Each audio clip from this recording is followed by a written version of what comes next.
Commander Velthok's 4 eyes stared at the strange signals flooding his monitoring station deep in space.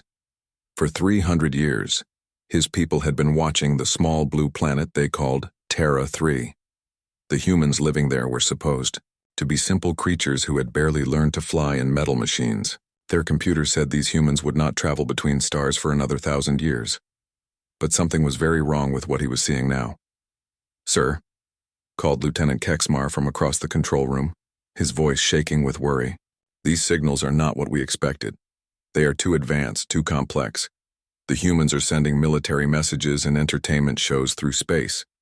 This should not be possible." Velthok moved his long, thin fingers across the control panel, bringing up more data on his screen. Music filled the room, strange human sounds with voices singing in languages his computer could translate. News reports talked about space missions and colonies on other planets. Military channels used codes that were surprisingly difficult to break. "How old are these signals?" Velthok asked, though he already feared the answer. "Sir, some of these transmissions are over 50 years old. The humans have been doing this far longer than our surveys suggested. They were supposed to be using simple radio waves, not these advanced communication systems." The commander's skin changed color from blue to dark purple, a sign of deep worry among his species. He had spent his entire career monitoring primitive worlds for the Galactic Confederacy. Never had he seen anything like this. Every other species they had watched had developed exactly as their computers predicted, but these humans seemed to have jumped ahead by centuries in just a few decades. "Send a message to High Command," Velthok ordered. "Tell them we have a problem with Terra 3. The humans are not what we thought they were." Far below on Earth, in a hidden room built deep under the mountains near Seoul, Captain Lee Hyun sat watching screens that showed the alien monitoring station. His people had known about the Watchers in space for many years. They had been very careful to let the aliens see only what they wanted them to see. "Sir," said Lieutenant Park Min, a young woman who worked at the communication controls. "The alien station is sending emergency messages to their home worlds. They look very worried about the signals we have been broadcasting." Hyun smiled in Tianwen, a way that did not reach his eyes. "Good. They have finally noticed our little gifts. For decades we have been leaving them breadcrumbs to follow. Old television shows, fake military messages, and made-up news reports about space colonies that do not exist yet. We wanted them to think we were advancing quickly, but not too quickly." He stood up and walked to a large window that looked out over a massive underground facility. Hundreds of people worked at computers and control panels. Ships that looked nothing like anything humans were supposed to have sat in hidden bays, ready to launch at a moment's notice. "How long have we been planning this?" Parkman asked. "Since my grandfather's time," Hyun replied. "We first detected their monitoring signals in 1987. Instead of announcing ourselves, we decided to watch them while they watched us. We learned their languages, studied their technology, and figured out how they thought. They believe they are so advanced, so superior. They think they can watch primitive species and predict exactly how those species will develop." He turned back to face his aide. "They are about to learn that humans do not develop the way their computers predict. We do not follow the rules they expect. While they have been watching us through their telescopes, we have been walking among them on their own worlds." Park Min looked confused. "Walking among them, sir?" "Agent Kim Soo has been working on their capital world for 15 years, pretending to be a member of their species. Agent Chode runs a successful business on their main trading station. We have people everywhere, learning everything we can about how their society works." The screens around them showed more activity from the alien monitoring station. The creatures, they were clearly panicking as they tried to understand what they were seeing from Earth. "They think the signals they are receiving now are evidence that we have suddenly become more advanced," Hyun continued. "They do not realize that we have been advanced for much longer than they know. Every piece of technology they think they have seen us develop, we actually created years ago and kept hidden." He walked to another control panel and pressed several buttons. "Send the activation signal to Admiral Kim. Tell her it is time for Phase 2 of our plan." "What is Phase 2, sir?" Park Min asked. Hyun's smile became wider and more dangerous. "Phase 2 is when we stop pretending to be the primitive species they think we are. Phase 2 is when we show them that Earth has been playing a much longer game than they ever imagined. They came here thinking they were the hunters, but they are about to discover that they have been the prey all along. The alien monitoring station continued to send worried messages into deep space, not knowing that human ships were already moving into position around their home worlds, waiting for the signal to reveal themselves. Captain Zulvek stood on the bridge of his ship as it dropped out of hyperspace at the edge of the human solar system. His fleet of 12 vessels had traveled for weeks to reach this place, and he felt confident about what they would find. The humans were a young species, probably just learning to build simple rockets. His advanced stealth technology would let him watch them without being seen, just like his people had done with hundreds of other worlds. Beginning scan of the system, reported his science officer, Dr. Nexitara. Her voice was calm and professional. We should be able to observe their primitive space efforts from here without any risk of detection. But as the scan results appeared on their screens, Zulvex felt his confidence disappear like smoke. The space around the blue planet was filled with activity that should not exist for a species at this level of development. Massive space stations orbited the world like artificial moons.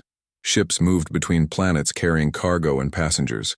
Mining operations on asteroids worked with mechanical precision that spoke of decades of experience. This cannot be right, Zulvex muttered, his tentacles writhing with confusion. Run the scan again. Check for errors in our equipment. Dr. Nextara worked quickly at her controls, but the second scan showed the same impossible results. Sir, I am detecting advanced defensive platforms around their homeworld. Energy signatures that match our own technology levels. And there are colonies on at least 3 other planets in this system. Through the main view screen, they could see human ships moving with purpose between the worlds. These vessels were not the crude metal boxes that primitive species usually built for their first attempts at space travel. They were sleek, efficient craft that moved like they belonged among the stars. How many ships are we detecting? Zulvex asked, though he was beginning to fear the answer. Over 300 in this system alone, sir, and that number is growing as more ships arrive from outside the system. It appears they have regular trade routes with other star systems. On the bridge of the human ship Soul's Pride, Captain Choday watched the alien fleet with amusement. His vessel was positioned behind one of the larger asteroids, close enough to observe the aliens, but far enough away to maintain the illusion that they were undetected. They look surprised, commented his communications officer Yun Hai, as she monitored the alien transmissions. Their captain is asking his crew to run scans multiple times. I think our little show is working. Day nodded slowly. Good. Let them see what we want them to see. The space stations, the mining operations, the cargo ships, all of it is real but not as old as we are making it appear. We built most of this infrastructure in the last 5 years, but we have made it look like it has been here for decades. His tactical officer, Lieutenant Bei Wan, looked up from his console. Sir, their stealth systems are exactly what our intelligence reports predicted. Same frequency patterns, same energy signatures. We could have detected them from twice this distance. But we will not let them know that yet, Choday replied. Continue passive monitoring only. Let them think their invisibility cloak is working. Perfectly. Back on the alien ship, Zulvex was trying to understand what his people were seeing. Every survey his government had conducted suggested that humans were barely capable of reaching their own planet's moon. Yet here was evidence of a thriving interplanetary civilization with technology that approached their own level. Sir, Doctor, Nextara called out with worry in her voice. I am detecting something else. Their sensor arrays are more sophisticated than we initially thought. Some of them seem to be focused in our direction. Zulvex felt a chill run through his body. That is impossible.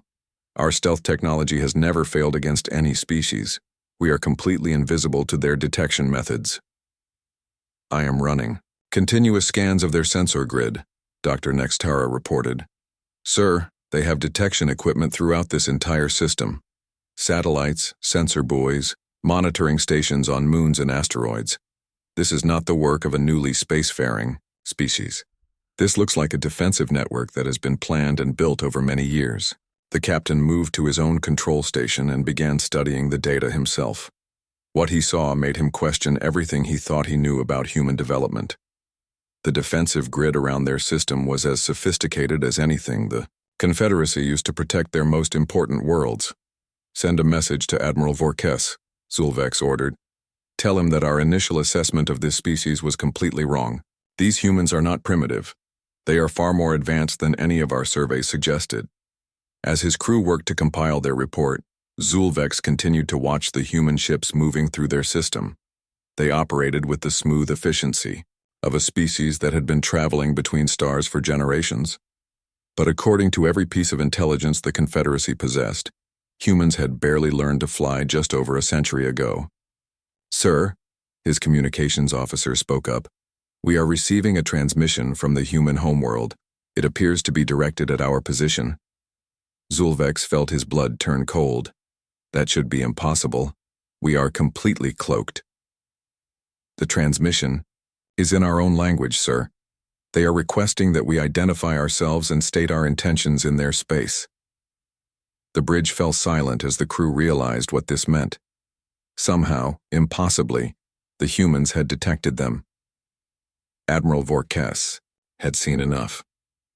His reconnaissance ships had been sending back reports that made no sense, and now one of them claimed the humans had detected their cloaked vessel. It was time to end this confusion with a proper first contact. Every species in the galaxy had responded the same way when faced with the power of the Confederacy, with awe, fear, and immediate submission. He ordered his massive flagship, the Eternal Dominion, to jump directly to the human homeworld. The ship was over a kilometer long, bristling with weapons that could destroy entire cities. When it appeared in the sky above Earth's major population centers, the humans would understand immediately that they were dealing with a superior civilization.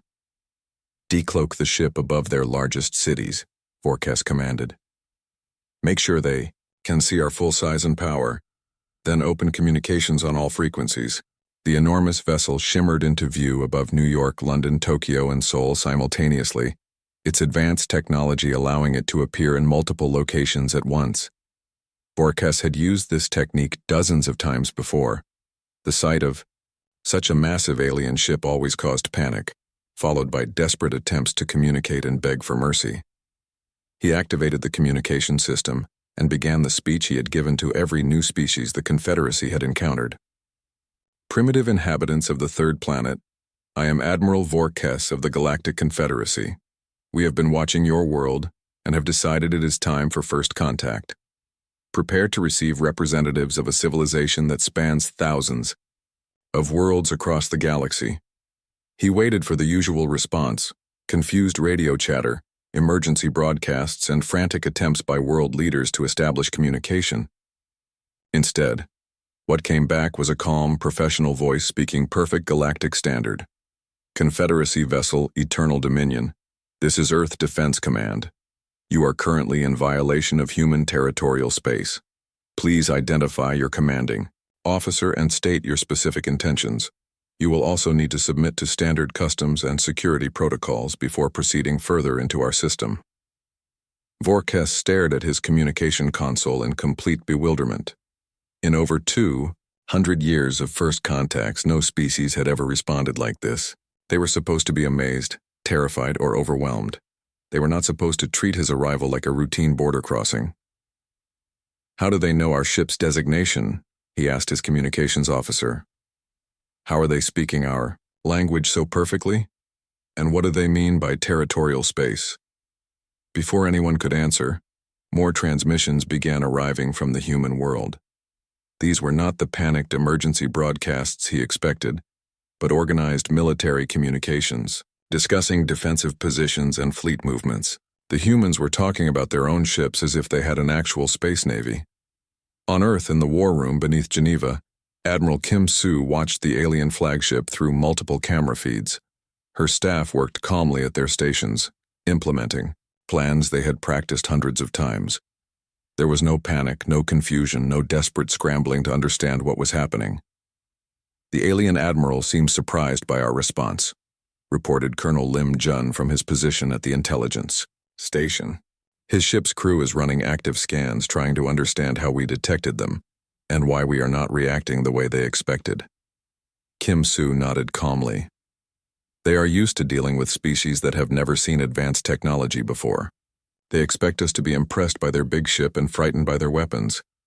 They do not realize that we have been studying their technology for decades. She activated her own communication system and spoke directly to the alien vessel.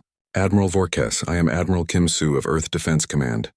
While we appreciate your interest in establishing contact, your current approach violates several protocols that govern peaceful interaction between spacefaring civilizations. Please move your vessel to the coordinates we are transmitting and prepare for standard diplomatic procedures. On the alien flagship, Vorkes could not believe what he was hearing. This human was speaking to him as if she were his equal, as if her species had the same level of technology and authority as the Confederacy. It was impossible and insulting. This is ridiculous, he said to his staff. They are acting as if they have some kind of established space military. Run deep scans of their system. Show me exactly what kind of primitive defenses they have assembled. The results of the scan made everyone on the bridge fall silent. The human solar system was not defended by primitive weapons platforms or simple missile systems. Instead, their sensors detected dozens of vessels that registered as equivalent to Confederacy military technology. Ships that should not exist were moving into defensive positions around their homeworld. Sir, his tactical officer reported with a shaking voice, I am detecting 47 human vessels approaching our position. Their energy signatures match our own destroyer-class ships, and there are more ships arriving from outside the system. Vorkes felt something he had never experienced during a first contact. Genuine concern for his own safety. How is this possible? Our intelligence report said they were barely capable of primitive spaceflight. His answer came from Admiral Kim Soo's voice over the communication system. Admiral Vorkes, you seem confused about our capabilities. Perhaps your intelligence information is not as accurate as you believed. Now, will you comply with our security protocols, or do we need to escort you to the diplomatic meeting zone? As if to emphasize her point, the human ships began surrounding the Eternal Dominion, not with the desperate aggression of a primitive species, but with the calm professionalism of an experienced military force. The meeting took place on a space station that Admiral Vorkes had never seen before.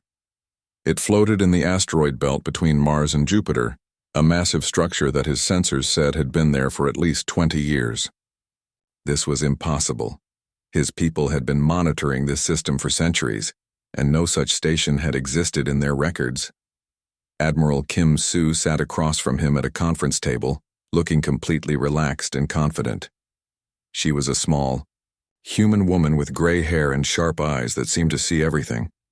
Behind her stood several other humans in military uniforms, and Vorkes noticed with shock that some of her staff appeared to be members of other alien species.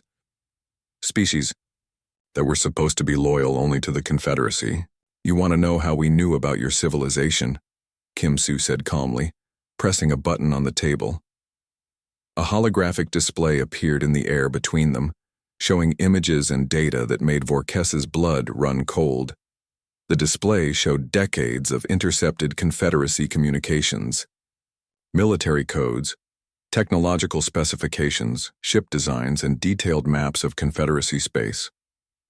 There were photographs of Confederacy citizens who were actually human agents in disguise, records of human operatives working on alien worlds, gathering intelligence and sending reports back to Earth.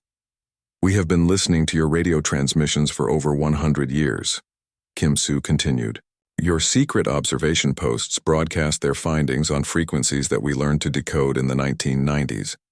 Every technological breakthrough you think you witnessed was actually something we had already developed and were simply revealing.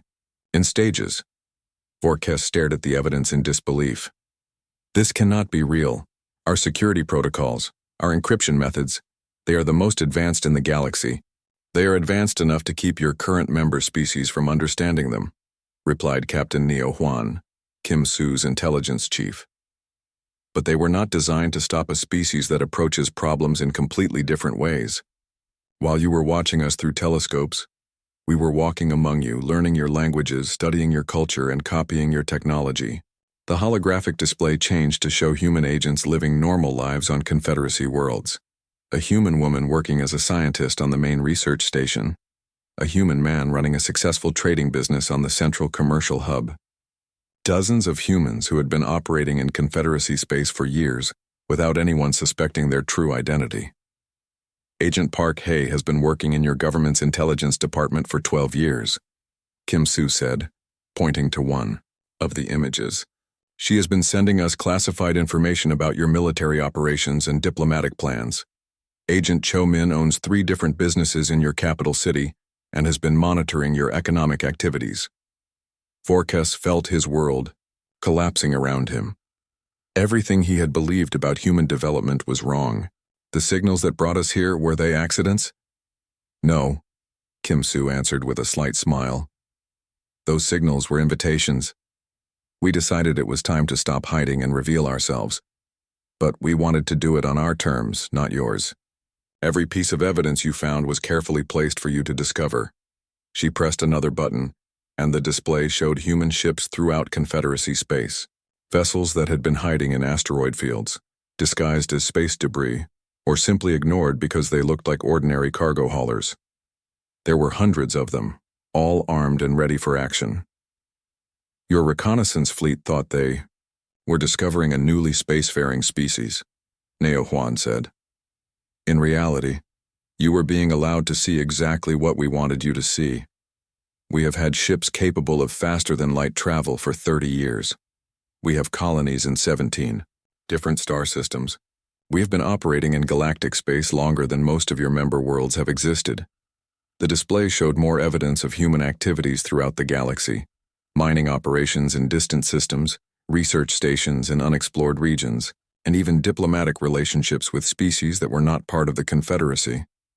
The humans had been building their own network of allies and resources while the Confederacy remained completely unaware. Why? Vorkes asked weakly. Why did you hide for so long? Because we learned from watching you, Kim Soo replied. We saw how you treated species that revealed themselves too early. You would have tried to control us to make us into junior members of your empire. We preferred to remain free to develop our own relationships and make our own choices. She stood up and walked to the large window that looked out into space. We also wanted to be prepared for this moment. We knew that eventually you would notice our activities and come to investigate. We have been getting ready for this conversation for decades. Vorkes looked around the room and noticed details he had missed before. The technology was clearly advanced, but it was different from Confederacy designs. The humans had not simply copied alien technology, they had improved it and made it their own. What happens now? He asked. Kim Soo turned back to face him. Now you have a choice to make, Admiral. You can recognize that humanity is already an established galactic power that deserves to be treated as an equal. Or you can try to maintain the fiction that we are a primitive species that needs to be controlled by your government. She smiled, but there was no warmth in it. I should warn you that we have been preparing for both possibilities. The final meeting did not take place on the neutral station. Instead, Admiral Vorkes found himself aboard the human flagship New Sol, a vessel that should not have existed according to everything the Confederacy knew about human technology. The ship was larger than his own flagship and filled with equipment that matched or exceeded Confederacy standards. Admiral Kim Soo stood in the main conference room, no longer pretending to be the representative of a newly discovered species. Behind her, massive displays showed the true scope of human operations throughout the galaxy. Vorkes counted star systems he recognized, worlds where he now realized humans had been operating for years without his government's knowledge. Question we face today is simple, Kim Soo began, her voice calm but firm. Will the Confederacy recognize that humanity has been operating as an equal power in galactic space for decades, or will you continue to pretend that we are a primitive species that needs your guidance? Colonel Bae Min, Kim Soo's strategic advisor, activated one of the displays. It showed human colonies in 17 different star systems, some of them closer to the Confederacy capital than many official member worlds. Mining operations, research stations and defensive installations that had been invisible to Confederacy sensors for years. We have been preparing for this moment since we first detected your monitoring signals, Bayman explained. Every possible response from your government, every military scenario, every diplomatic outcome, we have planned for all of them. We knew this day would come and we have been getting ready. Forecast stared at the displays, trying to understand the full scope of what he was seeing. How many people do you have living on these colonies? Over 12 million humans are currently living outside our home system, Kim Soo replied. Some of our colonies are older than the most recent additions to your Confederacy. We did not ask your permission to expand because we did not need it. Another display activated, showing human diplomatic relationships with non-Confederacy species, trade agreements, defense pacts, and cultural exchanges that had been developing for decades. The humans had been building their own network of allies completely outside of Confederacy influence. These species chose to work with us instead of joining your government, explained Captain Li Jin, the diplomatic attaché. They preferred our approach to galactic relations. We offer partnership instead of membership, cooperation instead of control. Vorkes felt overwhelmed by the implications of what he was learning. Your ships, your technology, how advanced are you really? Kim Soo smiled and gestured toward the viewport. Outside, human vessels were moving in formation around the flagship. But these were not the same ships Vorkes had seen during their first encounter. These vessels were clearly more advanced, built using technology that seemed to combine the best features of multiple alien civilizations. We did not simply copy Confederacy technology, Kim Soo said. We studied the designs of 17 different species and created our own improvements. Our ships are faster, more efficient, and more powerful than anything in your current fleet. The Admiral's aide, Commander Yu Hana, brought up tactical displays showing human military capabilities. Defensive networks that protected not just their colonies but also the space routes between them. Mobile fleets that could respond to threats faster than Confederacy forces. Weapon systems that used entirely new approaches to space combat. We have been testing our technology against your patrols for years, Yuhana reported. Your ships never detected us, never realized they were being observed and analyzed. We know the capabilities of every vessel class in your military. Vorkes realized that his entire understanding of galactic politics had been wrong. The Confederacy was not the dominant power they believed themselves to be. There was another civilization that had been operating at their level or beyond, completely outside their knowledge or control. What do you want from us? He asked finally. We want recognition, Kim Soo replied. We want the Confederacy to acknowledge that humanity is an established galactic civilization with the right to exist independently. We are not asking to join your government. We are informing you that we already exist as your equals. She activated the main display, which showed the current positions of human vessels throughout Confederacy space. Ships that had been hiding for years were now revealing themselves, appearing near every major Confederacy world simultaneously. It was a demonstration of power that could not be ignored. Your choice is simple, Kim Soo continued. Accept us as partners in galactic civilization, or try to treat us as enemies. But understand that if you choose conflict, you will be fighting a war against an opponent who has been studying your weaknesses for decades, while you remained completely unaware of our existence. Vorkes looked around the room at the human officers, noting their calm confidence and professional competence. These were not primitive beings overwhelmed by their first encounter with advanced technology. These were experienced spacefarers who had been operating at galactic levels longer than he had realized. The signal that started all of this, he said slowly, it was not a mistake. No, Kim Soo confirmed. It was humanity's way of announcing that we were ready to stop hiding. We chose the time, the method, and the terms of this contact. The Confederacy did not discover us. We revealed ourselves when we decided the time was right. She walked to the viewport and looked out at the human fleet surrounding them. Welcome to the new reality, Admiral. Earth was already here.